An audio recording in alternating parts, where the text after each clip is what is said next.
About 10 days ago, word spread on social networking sites that Tucker Carlson was going to have a show on Russian state television. It is true that Tucker's show on X was actually broadcast. It was spread favorably on social networking sites, but what is the truth? Clayton Morris mentioned it a bit at the beginning of his show on May 22nd. Please watch. Налогоплательщиков надо направить на поддержку Израиля, Украины и Тайваня. Well, is Tucker Carlson now hosting a television show on Russian state media?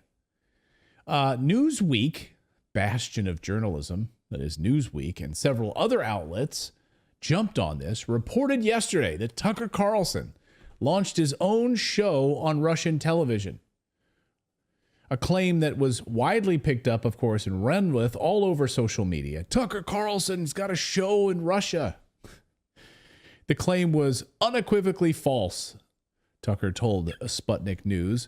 He says, quote, by claiming I work for a foreign government, Newsweek is trying to justify a FISA warrant that would allow the Biden administration to continue to spy on me.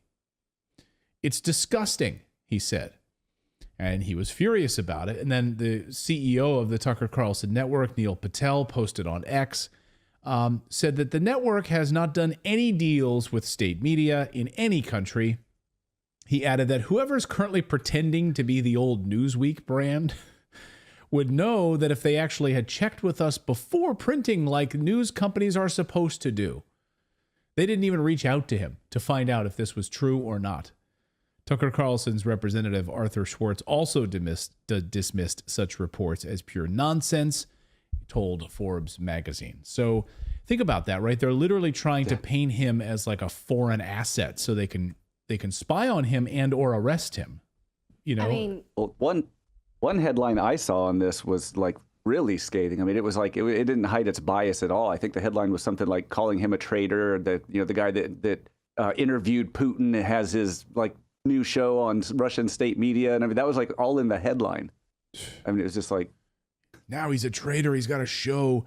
Turns out it was like some channel in Russia was rebroadcasting his X show. Yeah, like that's exactly what it was. Basically stolen content, like stole his content, then dubbed a Russian voice over him, and it was not even his new Tucker show. I don't know. It's like a Tucker show. It's an old one or whatever. But they just ripped it from the web, right? Repurposed it, and then put it up on some channel in Russia. Had nothing to do with them, but they didn't check it. Newsweek, of course.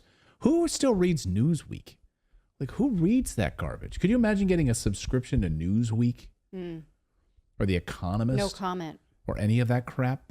All right, we've got a lot of news to get to tonight. We're going to talk about war coming to the United States. This is our big story. Thank you for having me here. I really do like it. I'm not just saying that.